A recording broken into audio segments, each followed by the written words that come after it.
আসসালামু আলাইকুম ওয়া রাহমাতুল্লাহি ওয়া বারাকাতুহু। সম্মানিত দিনী ভাই ও বোনেরা, আশা করি আল্লাহ সুবহানাহু ওয়া তাআলার অশেষ কৃপায় সকলে ভালো আছেন। আজকে আমরা জানব কে এই মাওলানা সাদ, যাকে নিয়ে বাংলাদেশের তাবলিগ জামাতে বিভ্রান্তির সৃষ্টি হয়েছে। আজকে আমরা আরও জানব মাওলানা সাদ সাহেবের কিছু ভ্রান্ত আকীদা সম্পর্কে। শত বছর আগে দিন ও ইসলামের দাওয়াতি কাজকে ত্বরান্বিত করতে মাওলানা ইলিয়াস শাহ রহমাতুল্লাহ আলাই দিল্লির নিজামুদ্দিন মসজিদ থেকে তাবলিগের কাজ শুরু করেন। মাওলানা ইলিয়াস রহমাতুল্লাহ আলাই এর ছেলে মাওলানা হারুন রহমাতুল্লাহ আলাই, তারই ছেলে হলেন মাওলানা সাদ কান্দালভি অর্থাৎ মাওলানা সাদ সাহেব।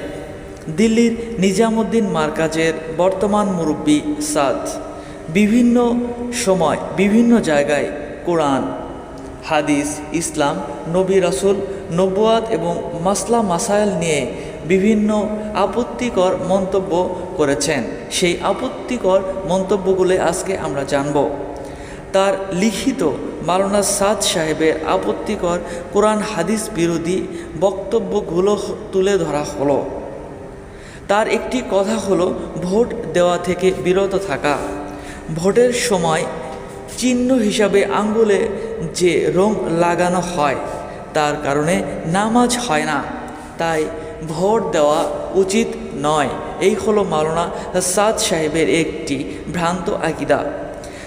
জাহিলি ফাতোয়া, মোবাইলে কোরআন শরীফ পড়া এবং শোনা, প্রস্রাবের পাত্র থেকে দুধ পান করার মতো, নাউজুবিল্লাহি মিন জালে। আরেকটি হলো মাদ্রাসা মসজিদের বেতন বেশ্যার উপার্জনের চেয়েও খারাপ।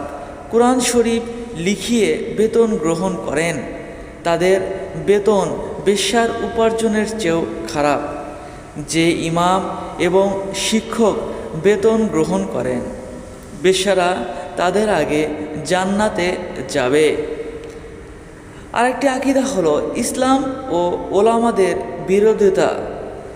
ক্যামেরাওয়ালা মোবাইল রাখা হারাম এবং পকেটে ক্যামেরাওয়ালা মোবাইল রেখে নামাজ হয় না।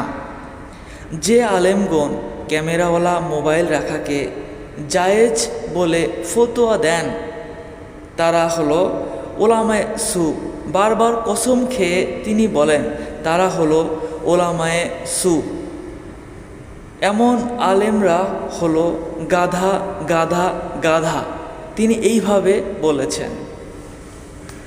ভিডিওটি ভালো লাগলে অবশ্যই লাইক, শেয়ার এবং কমেন্টস করতে ভুলবেন না।